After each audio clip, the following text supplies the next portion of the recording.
नमस्कार, मी स्नेहा. आपण पाहताय साम टीव्ही. साम संजीवनी या आरोग्य विशेष कार्यक्रमात तुम्हा सगळ्यांचं स्वागत. साखर याचा अर्थ जर गोड पदार्थातील साखर असा होत असेल तर त्याचं प्रमाण कमी ठेवणं हे चांगलं. पण विज्ञानात साखरेचे वेगवेगळे प्रकार सांगितलेले आहेत आणि ज्यामध्ये मुख्यत्वे करून ग्लुकोज, फ्रुक्टोज तसंच सुक्रोज असे प्रकार सांगितलेले आहेत. पण काही वर्षात नवीन वैज्ञानिक संशोधन झालं आणि माहिती अशी समोर येते की ही जी ग्लुकोज नावाची साखर आहे ती साखर शरीराला तितकी अपायकारक नसते किंवा इतर प्रकार साखरेचे तितकेच त्याच्यामुळे शरीराला अपाय होत नाही. तर मुळात साखर खाणं तर सगळ्यांना आवडतं, गोड पदार्थ सगळ्यांनाच आवडतात. पण मुळात ती कुठल्या प्रकारची खावी, कधी खावी, मुळात साखर खाऊया की नाही खाऊया किंवा साखर आता खाऊ की नको, असे अनेक प्रश्न लोकांच्या मनात असतात. आणि म्हणूनच आम्ही सुद्धा हाच विषय निवडलेला आहे, साखर खाऊ की नको याविषयी आज आपण जाणून घेणार आहोत. आणि यावरच मार्गदर्शन करण्यासाठी अर्थातच आपल्यासोबत आहेत आत्मसंतुलन केंद्र कार्लाच्या डॉक्टर मालविका तांबे. मॅमचं स्वागत करूया. डॉक्टर, तुमचं स्वागत. नमस्कार, थँक्यू. तर आपण सुद्धा या चर्चेत सहभागी होऊ शकता. तुम्ही सुद्धा डॉक्टर मालविका तांबे यांना प्रश्न विचारू शकता, या चर्चेत सहभागी होऊ शकता. आणि त्यासाठी आमचा स्टुडिओ क्रमांक लिहून घ्या. आमचा स्टुडिओ क्रमांक आहे 02269302444. चला तर मग आता चर्चेला सुरुवात करूया आणि जाणून घेऊयात या साखरेविषयी, आयुर्वेद साखरेविषयी काय सांगतं. मॅम, पुन्हा एकदा आपलं स्वागत. असं म्हणतात की साखर माणसाचा शत्रू आहे, साखर शरीराला अपायकारक आहे, ती न घेतलेली बरी. आणि मग व्हाईट शुगर, रिफाईंड शुगर का आणखी कुठली, ब्राऊन शुगर का आणखी गूळ का मध, याविषयी पण बरीच चर्चा होते. तर याविषयी काय सांगाल? बघा, सगळ्यात पहिले तर आपल्याला एक लक्षात घ्यायला पाहिजे की साखर म्हणजे काय. आता साखरेचे जसं तुम्ही आता खूप सगळे प्रकार बोललात, असू शकतं बरं. पण साखर म्हटली की मनात पहिलं काय येतं, तर तो म्हणजे गोडवा. म्हणजे गोडवा आपल्याला आयुष्यात हवा आहे की नाही हा खरं प्रत्येकाने विचारच करायला पाहिजे. की गोडवा फक्त आपल्याला खातानाच असतो का, नाही तर आपल्याला आयुष्यात पण गोडवा हवा असतो, आपल्याला संबंधांमध्ये गोडवा हवा असतो. समाजामध्ये जेवढा गोडवा टिकून राहील तेवढे होणारे त्रास सगळे जे आहेत, भांडणं आहेत, ती कमी होतील. त्यामुळे हा गोडवा शब्द आहे ना, याला बरेचसे अर्थ आहे. फक्त गोड असणं हे फक्त आपण विचार करतोय असं नव्हे. त्यामुळे साखर म्हटली की त्याच्यातनं गोडवा आपल्याला जो जाणवतोय, तर एक तर गोष्ट नक्कीच आहे की जी गोष्ट गोड आहे ती कडू तर नक्की असू शकत नाही. कारण की कडवटपणा, कटुता ही आपल्याला आयुष्यामध्ये नको असते, हे प्रत्येकाला माहिती आहे. त्यामुळे आयुर्वेदामध्ये एक गोष्ट महत्त्वाची सांगितलेली आहे की ज्या गोष्टीचे कॅरेक्टर्स जसे असतील, ती गोष्ट जशी दिसत असेल, जशी वागत असेल, तशाच प्रकारचे काहीसे भाव आपल्या शरीरात सुद्धा त्याच्यातनं तयार होत असतात. कारण की आपण जे काही खातो आहोत त्याच्यातनंच आपलं शरीर निर्माण होतं, हे नेहमी लक्षात ठेवायला पाहिजे. त्यामुळे अगदी आपल्याला साखरेचे प्रकार, साखरेचं किती क्वांटिटी, ह्या सगळ्याचा जरी विचार झाला तरीही एक गोष्ट आपल्याला होकारार्थी घ्यावीच लागते आयुष्यात, ते म्हणजे साखर जी आहे ती गरजेची आहेच. म्हणजे गोडवा जो आहे आयुष्यामध्ये तो टिकवून ठेवण्याकरता कुठल्या ना कुठल्या प्रकारची साखरेचा गोडवा हा आपल्याला आयुष्यात नक्की नियमाने ठेवायलाच पाहिजे. आयुर्वेदिक शास्त्राचा सुद्धा विचार केला तर साखरेचे वेगवेगळे प्रकार त्यांनी सांगितलेले आहेत. तर त्याच्याही बद्दल आपण माहिती जी आहे ती पुढे पुढे कार्यक्रमामध्ये अशीच आपण घेत राहू. मालविका मॅडम, तुम्ही इतकी म्हणजे बाउल भरून खरं तर साखर आपल्या टेबलवर ठेवलेली आहे, तर मुळात काही काहींना हे बाउल बघूनच धडकी भरते. हो. आणि असंही त्यांचं म्हणणं आहे, नाही साखर खाल्ली तर मला थकवा येणार खूप, किंवा मी थकेन, माझं शरीर थकेन, एजिंग प्रोसेस लवकर होईल. याविषयी काय सांगाल? नाही बघा, कसं आहे, उलट हा अगदी चुकीचा प्रचार आहे. म्हणजे आत्ता सुद्धा तुम्ही विचार करा, आता सगळीकडे श्राद्ध पक्ष चाललेला आहे. श्राद्ध पक्षामध्ये खरं दुःख होत असतं ना आपल्याला, की बाबा काय त्रास होतोय, काय नाही होतोय. तर त्या दृष्टीने आपण विचार केला तर दुःख होत असताना तरी कडू काहीतरी व्यक्ती खाईल की नाही, अरे नाही मला फारच दुःख होतं, अशा वेळेस तर मी गोड खाणार नाही. तो उलट गोड आपल्याला श्राद्ध पक्षामध्ये खायला सांगितलेलं आहे. कोणाची मृत्यू जरी घरामध्ये झाली तर सगळ्यात पहिले आपण त्या व्यक्तीचं तोंड गोड करत आहोत, ते कशासाठी करवत असू. तर एक महत्त्वाची याच्यामध्ये गोष्ट समजून घेण्याची गरज आहे की जेवढं आपल्या शरीरामध्ये गोड जातं तेवढं शरीराची ताकद उलट वाढते. कुठल्याही गोष्टीशी फाईट करण्याची ताकद आहे ती वाढते. कुठल्याही शरीरामध्ये दोष तयार होत असला, मानसिक किंवा शारीरिक, त्या सगळ्याशी फाईट करण्याची ताकद जी आहे ती गोडव्यामुळे उलट वाढत असते. तर त्यामुळे ही गोष्ट अत्यंत चुकीची आहे की साखर जर का मी खाल्ली तर त्याच्याने थकवा येईल.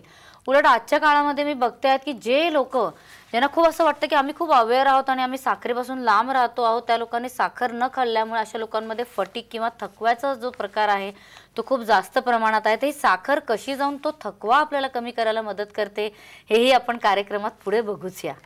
डॉक्टर, आपल्याला एक प्रेक्षक जोडला गेलेले आहेत नवी मुंबईवरनं, छायाजी बोलतायत. छायाजी नमस्कार, तुमचा प्रश्न विचारा. नमस्कार मॅडम. हां माझा हा प्रश्न आहे की छायाजी टीव्हीचा करा तुमच्या आणि प्रश्न विचारा. मॅडम नमस्कार. हां नमस्कार. माझा हा प्रश्न आहे की माझं पोट साफ होत नाही आणि माझ्या शरीरावरती माझ्या ठिकठिकाणी गाठी आलेत. तर त्या गाठी कसल्या आहेत? रक्ताच्या गाठी का मांसाच्या गाठी आहेत? कसल्या गाठी आहेत त्या मला सांगा. अच्छा, आणि तुमचं वय किती आहे ताई? माझं 68 आहे. 8 आहे का? बरं, बघा कसं आहे की आपल्याला ज्या शरीरावरती असलेल्या गाठी त्या म्हणतात आहे, तर त्याचं तर आपल्याला कारण बघितल्याशिवाय कळू शकत नाहीये. पण सहसा जर का शरीरात बऱ्याच जागी गाठी आलेल्या असतील आणि त्याचा काही त्रास होत नसला, तर मेदाच्या गाठी आपल्याला अशा कारणात म्हणजे अशा वेळेस आपल्याला कारण कदाचित म्हणजे जास्त असण्याची शक्यता आहे. त्यामुळे याच्याकरता सगळ्यात महत्त्वाचं आहे ते म्हणजे संपूर्ण शरीराला अभ्यंग सेसमी सारखं एखादं जे शास्त्रोक्त पद्धतीने सिद्ध केलेलं संतुलनचं तेल आहे ते अगदी नियमितपणे तुम्ही लावा. रोज रात्री झोपताना हलक्या हाताने तेल जर का खालतून वरती लावलं तर त्याच्याने शरीरामध्ये रक्ताभिसरण व्यवस्थित राहायला मदत मिळेल आणि त्याचबरोबरीने या ज्या गाठी आहेत त्यांचं सुद्धा पचन व्यवस्थित होऊन हे जर का मेदाच्या असला तर या कमी व्हायला तुम्हाला मदत मिळू शकेल. रक्ताच्या सुद्धा गाठी असल्या तर त्याचे वेगवेगळे आपल्याला प्रकार असतात, ते सुद्धा आपल्याला बघावे लागू शकतात. पण त्यातल्याही काही जे प्रकार आहेत ते सुद्धा अशा प्रकारच्या अभ्यंगाने कमी व्हायला आपल्याला मदत जी आहे ती नक्की मिळू शकते. तुम्हाला जमत असलं तर दिवसातनं एकदा कधीतरी वेळ मिळाला तर नुसत्या गाठींवरती जरी हे तेल हलक्या हाताने लावलं किंवा संतुलन रोजब्युटी सारखं तेल त्याच्यावरती लावलं तर त्याच्याने सुद्धा या गाठी तुम्हाला कमी व्हायला मदत जी आहे ती नक्की मिळू शकेल. ताईंचा अजून एक प्रश्न होता, राईट? त्यांनी एक पहिला प्रश्न विचारलेला, त्यांनी थकवा आहे तो असंही विचारलं होतं. हा, तर आता थकवा जर का खूप येत असला तर आपल्याला पोट आहाराची साफ होत नाही, पोट साफ होत आणखी नाही, असंही राईट. विचारलं होतं. तर त्यांचं पचन व्यवस्थित होत नाही आणि पोटही साफ होत नाहीये. तर कधीतरी कसं होतं की या अपचनातनं सुद्धा अशा प्रकारचे वेगवेगळे त्रास आपल्याला शरीरामध्ये दिसू शकतात. तर अभ्यंगासारखंच तेल आहे ते सुद्धा तुम्ही अगदी नियमित पोटावरती लावायला सुरू करायचे आणि पचनाला सुद्धा मदत होते व तसंच वाताचं शमन होऊन पोट सुद्धा साफ व्हायला मदत मिळू शकते. रोज रात्री झोपताना तुम्ही थोडंसं कोमट पाण्यामध्ये 2 चमचे साजूक तूप म्हणजे घरचं केलेलं घ्या किंवा आयुर्वेदिक फार्मसी जशी संतुलनची आहे अशा जागी जर का बनवलेलं तूप तुम्ही त्याच्यामध्ये टाकलं तरी चालू शकतं आणि त्याच्यामध्ये 1 चिमूट तुम्ही सैंधव मीठ घाला, ते तुम्ही पिण्यात ठेवलं तर रोज सकाळी पोट साफ व्हायला मदत मिळेल. तसंच संतुलन सॅनकुल चूर्णासारखं एखादं चूर्ण किंवा संतुलन अन्नयोग सारख्या ज्या गोळ्या आहेत त्याही तुम्ही नियमाने घेतल्या तर तुमचं पोट साफ व्हायला जे आहे ते नक्की मदत मिळू शकेल. डॉक्टर, आणखी एक प्रेक्षक जोडल्या गेल्यात. उल्हासनगरवरनं मनीषा खैरेजी बोलतायत. मनीषाजी, स्वागत आहे आमच्या कार्यक्रमात. प्रश्न विचारा डॉक्टरांना. नमस्कार मॅडम. नमस्कार. मॅडम, मला पीसीओडीचा प्रॉब्लेम आहे. माझं वय 32 आहे. लग्नाला 14 वर्ष झाले.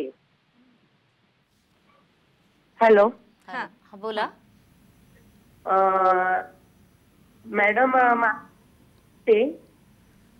मला पीसीओडीचा प्रॉब्लेम. सॉरी, तुमचा आवाज कट होतो आहे. हॅलो, आवाज येतोय का मॅडम? हा, बोला बोला बोला. मॅडम, वय 32 आहे पण पीसीओडी प्रॉब्लेम आहे. लग्नाला 14 वर्ष झाले. अच्छा, 14 वर्ष झालेत लग्नाला. बरं, तुम्हाला मुलं आहेत? नाही, मुलं नाही. बर बर, अच्छा, ठीक आहे. बघा कसं असतं, आता हा PCOS वगैरे सारखा आपण आजार पाहिला तर सध्याच्या काळामध्ये खूप प्रमाणात वाढलेला आहे. याच्यामध्ये व्यवस्थित जे ओव्युलेशन व्हायला पाहिजे ते न होता उलट आपली जी ओव्हरीज असतात त्याच्यामध्येच वेगवेगळे जे सिस्ट असतात त्या तयार होताना आपल्याला दिसतात. आता ह्याच्यामध्ये कसं होतं की आपल्याला पूर्ण हॉर्मोन्सचं बॅलन्स कसं आहे, ही पाळी व्यवस्थित कशी येऊ शकेल की जेणेकरून ओव्युलेशन वगैरे जे आहे ते व्यवस्थित राहू शकेल, ह्याच्याकरता खूप सगळे प्रयत्न आयुर्वेदाच्या मार्फत आपल्याला करता येऊ शकतात. आता तूर्त तरी घरी मी तुम्हाला ताई असं सांगेन की तुम्ही फेमिनाईन बॅलन्स सारखं एखादं जे आसव आहे की ज्याच्यामध्ये अशोक, कुमारी वगैरे सारख्या ज्या स्त्रीला मदत करणाऱ्या औषधी आहेत त्याच्यातनं तयार केलेलं असतं ते तुम्ही सकाळ संध्याकाळ नियमाने घ्यायला सुरू करा तुमचं जेवण झाल्यानंतर. त्याचबरोबरीने आपल्याला प्रशांत चूर्णासारखं जे चूर्ण आहे त्याचीही मदत मिळू शकेल. म्हणजे ते जर का तुम्ही दूध साखरेतनं सकाळ संध्याकाळ अर्धा चमचा घेतलं तर त्याचाही तुम्हाला फायदा जो आहे तो नक्की मिळू शकेल.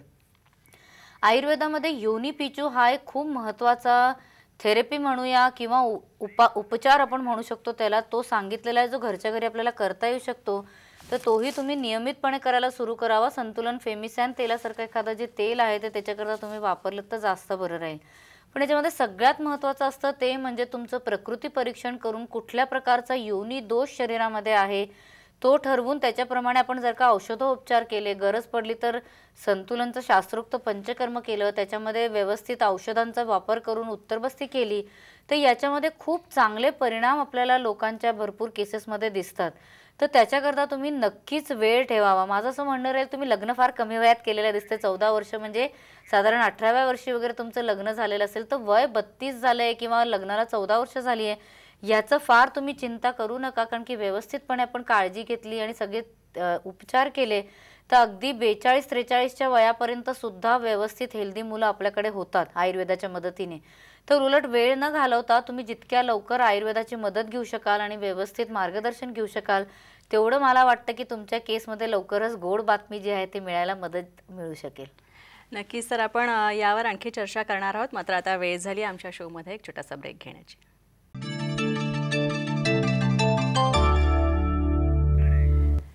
ब्रेक नंतर आपलं स्वागत. साखर मुळात खाऊया की नाही खाऊया किंवा खायची की नाही असे बरेच प्रश्न सगळ्यांच्या मनात असतात आणि याच विषयावर आपण चर्चा करतो. डॉक्टर मालविका तांबे आपल्यासोबत आहेत. डॉक्टर, मुळात साखरेविषयी असं म्हटलं जातं की नाही, ती बंदच करायला हवी, तरच तुमची एजिंग प्रोसेस थांबेल किंवा तरच तुमचं शरीर आणखी चांगलं राहील. पण आयुर्वेद काय सांगतं? कारण आयुर्वेदात बरीचशी औषधं, बरेचसे अर्क असे आहेत किंवा रसायनं अशी आहेत ज्यात शर्करेचा समावेश असतो.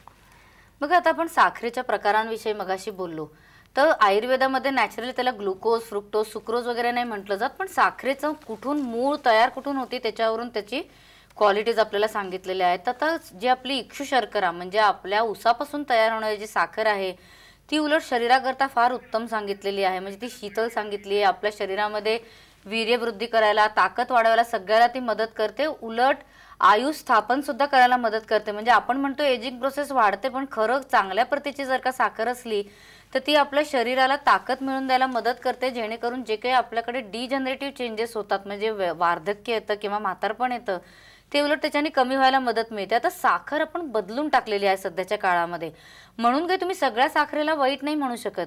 आता तुम्ही जर का ऊसापासून तयार झालेली, आता जसं तुम्ही मगाशी म्हणलात की मी साखर का आणली आहे दाखवायला, तर आपल्या घरांमध्ये अशा प्रकारची जी साखर आहे, खडी साखर, ह्याला वापरण्याचा पहिलेपासून सगळीकडे प्रघात होता.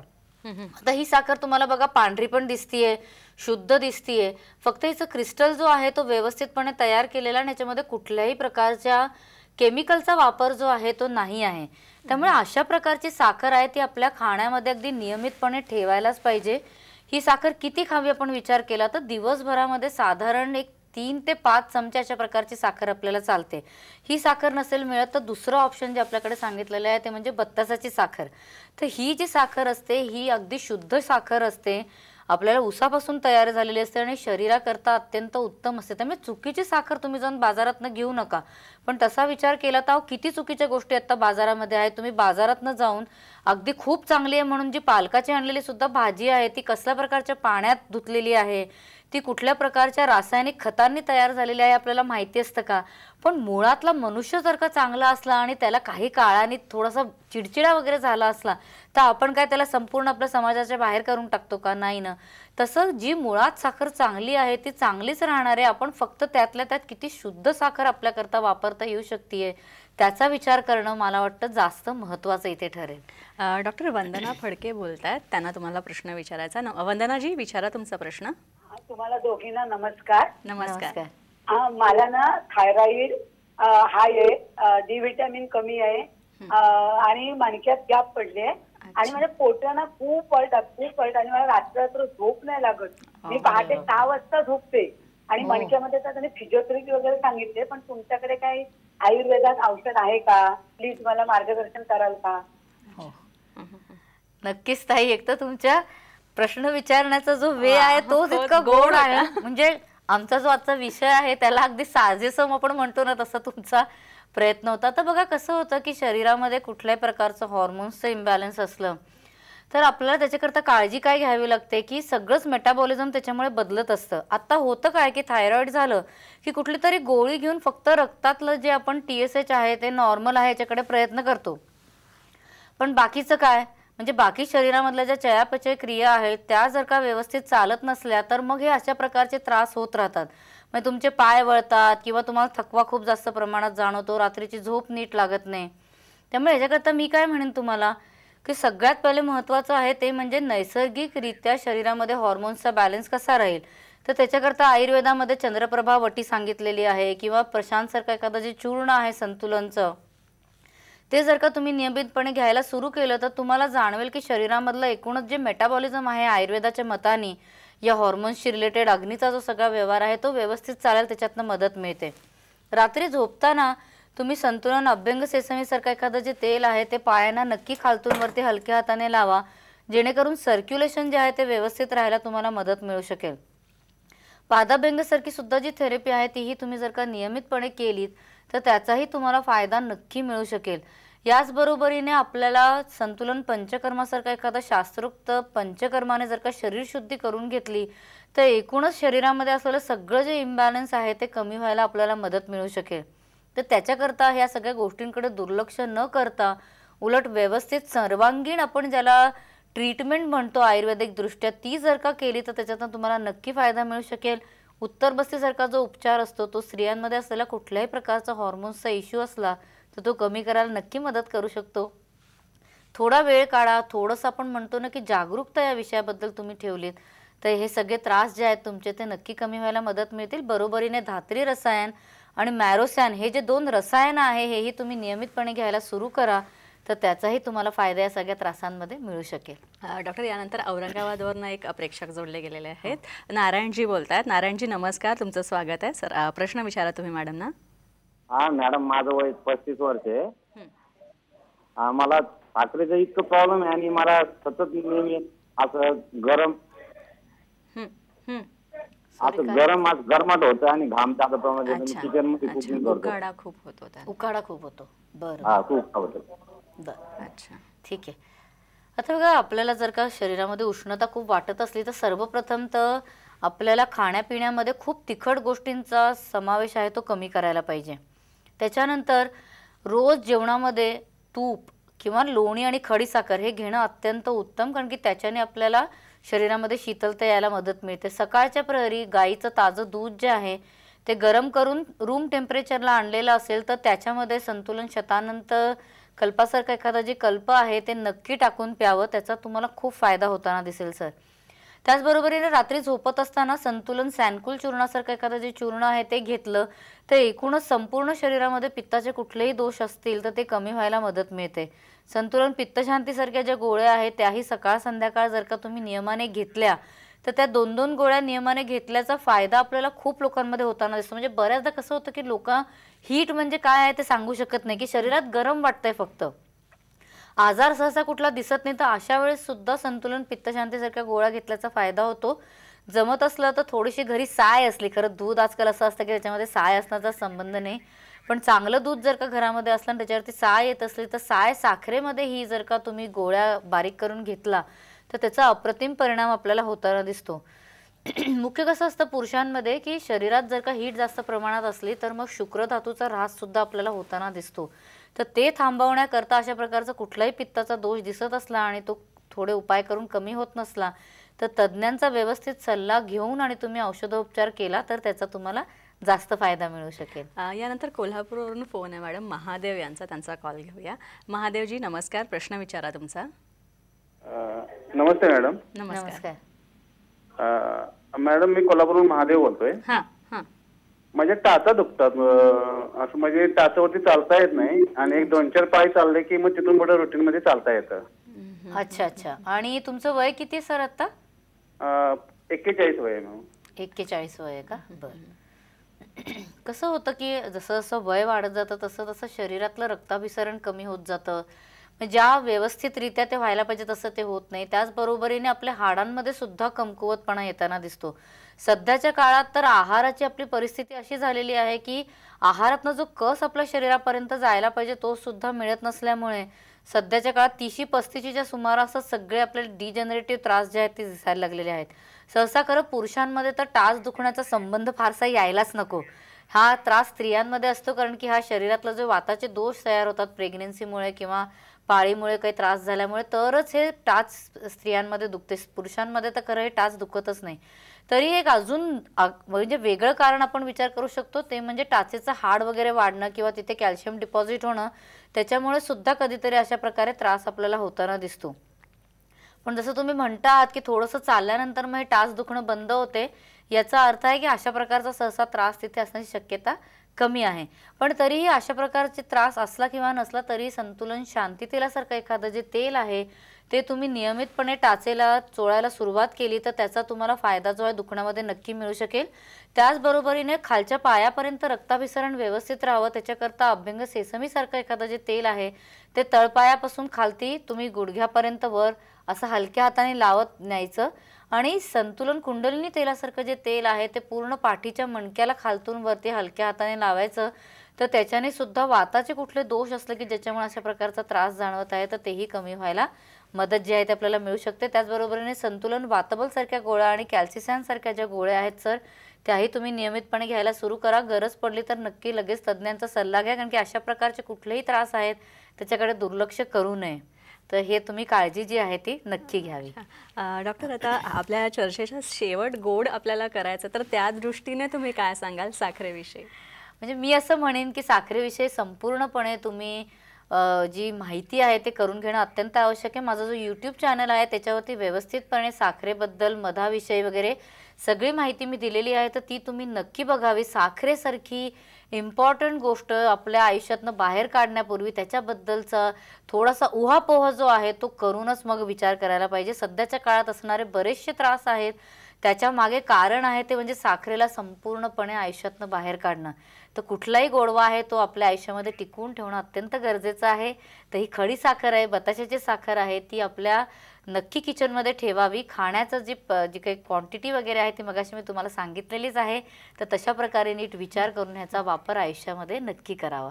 नक्कीच. तर आपण पाहिलं की साखरेचा गोडवा हा तुमच्या आयुष्यात असायला हवा आणि गोड गोष्टी असल्या तरच आपण असं म्हणतो की सुरुवात जी आहे दिवसाची ती गोड करावी आणि शेवट जो आहे दिवसाचा तो सुद्धा गोड करावा. रात्री जेवल्यानंतर थोडंसं काहीतरी गोड खाऊन झोपावं. त्यामुळे साखरेला वर्ज्य करू नका. ती कुठल्या प्रकारे घ्यायची, कुठल्या प्रमाणात घ्यायची याविषयी अभ्यास करा. आणि याविषयी तुम्हाला अधिक माहिती हवी असेल तर तुम्ही डॉक्टर मालविका तांबे यांचं यूट्यूब चॅनल आहे तिकडे भेट द्या. तसंच तुम्ही आत्मसंतुलन केंद्र ला इथे सुद्धा जाऊ शकता. मॅडम, तुम्ही इथे आलात त्यासाठी खूप खूप आभार. मलाही आनंद आहे. त्यानंतर इथेच थांबतो. नमस्कार.